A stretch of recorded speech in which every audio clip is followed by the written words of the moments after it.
Hey guys, welcome back to the channel. On this one, you've seen the title, we're going to be doing a fuel rail, RB25 aftermarket fuel rail.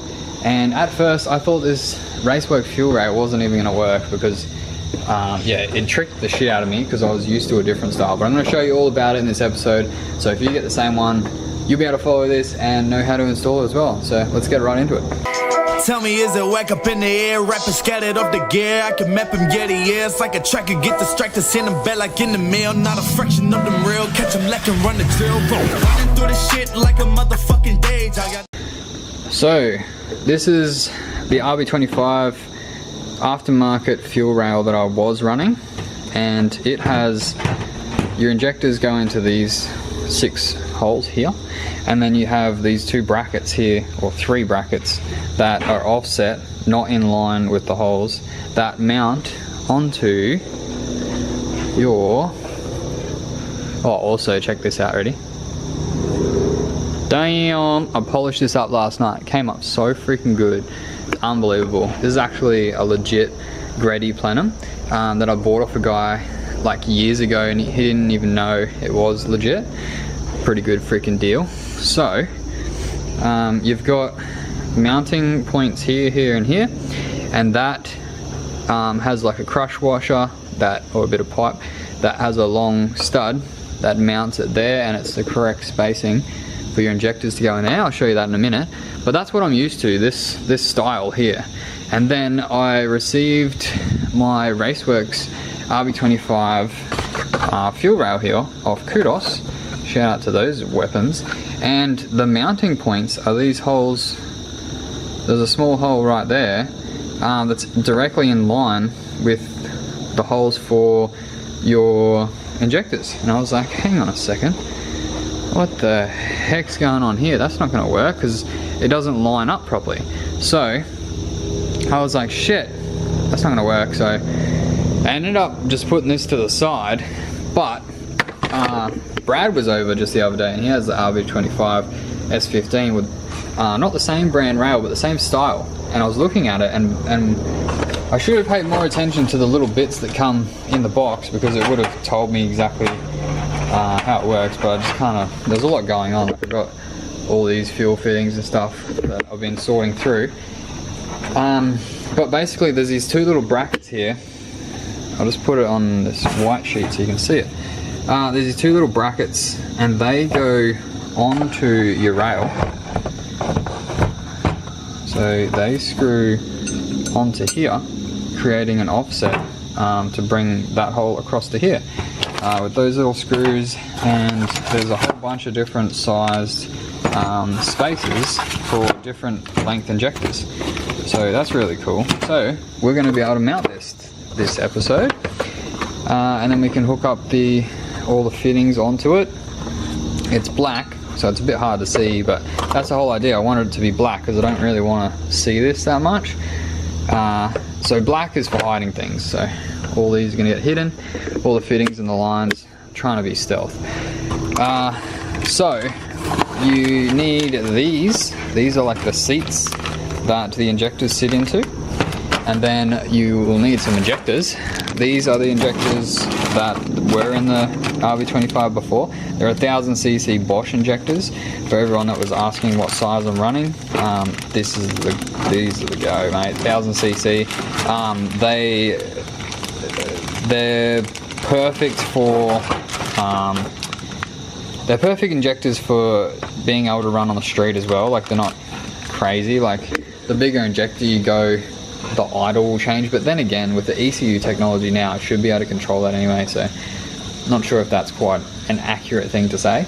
But these 1000cc injectors, I had them in the RB25 the whole time it was E85 for like 4 or 5 years, and then didn't clean them once, just kept sending it with United E85.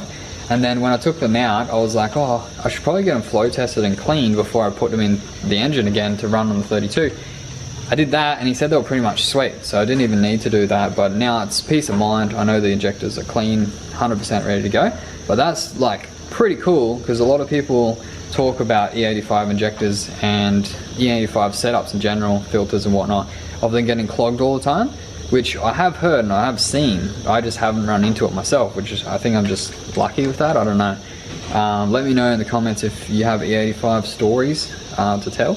A lot of people have either end of the spectrum. They either have no issues or they've had nothing but dramas with clogging and stuff, which is interesting. A little tip that my tuner said, Benny at Benny's Auto and Dyno, he said when you first finish the fuel system and you first change over to E85, you're gonna have shit in your tank. So he said run a 10 micron filter, which is really fine, for a couple of tanks, and that'll block out any fine shit that's in there, and then change back to a 40 micron. So that was what I did, and it seemed to work. So pretty cool. I'll probably do the same thing again with this setup. So let's start mounting this rail in there. It shouldn't take us too much, but it's gonna be sick. It's the next step in the process. Let's get right into it. Yeah, tell them motherfuckers go ahead and play it. Homie, we made it. Line up my old bitches, believe that we dated. I call out my homies, we leaving for Vegas. They come back with triple, we flip what we making. The shit is amazing, but no, it ain't front. I made a request for whatever I want. You make a reserve and just hope it ain't. Okay, so the injectors have all these O-rings and these little seat, what do you call it, washers? I don't know, little seat fucking adapters. There's two different types here. This one here is the one that came with the rail, and that doesn't actually fit my forward-facing plenum. I got these ones from last time and they fit. There's a slightly different O-ring, slightly different size, so make sure you get the right one so you get the right seal. But that's what they sit like. They're just like really floppy in there, but the way the O-ring works, that will actually seal it up just fine, especially when we clamp it down and there's pressure, even pressure on all of these. But this is an injector. If you haven't seen one before, it just gets a pulse and then it tells it when to fire, and then you got fuel running through your rail on the inside of here, and it just shoots fuel into your engine and makes an explosion. Pretty freaking cool. And yeah, it shoots 1,000 cc's worth. Happy days, mate. Let's go put it in the car. So it just goes in like this. This is definitely going to require 2 hands so that I don't stuff it up. Hang on a sec. Damn, that looks sick. If I had to, it's gonna be a murder scene. I'm about even you fucking with hurting me. Y'all said the same, you were cloning your verses. We ain't no contest, even if it's y'all versus me. Bitch, I'm on Burgundy. Yeah, now God put the verse in me. Now my son like... This is it, all mounted up. All the injectors are all tight there now. All the fittings are on. And it's in black, so it hides away nicely. It kind of stands out as well because you got the chrome behind here, so kind of brings it to the front a little bit, but that's the look I was going for. And then yeah, these are going to get change the color of that, so it's coming along. It's looking schmick. The next thing is this fitting here. That's a cut hose fitting. It's the wrong one, so I need to get a Teflon one to match all my other Teflon fittings.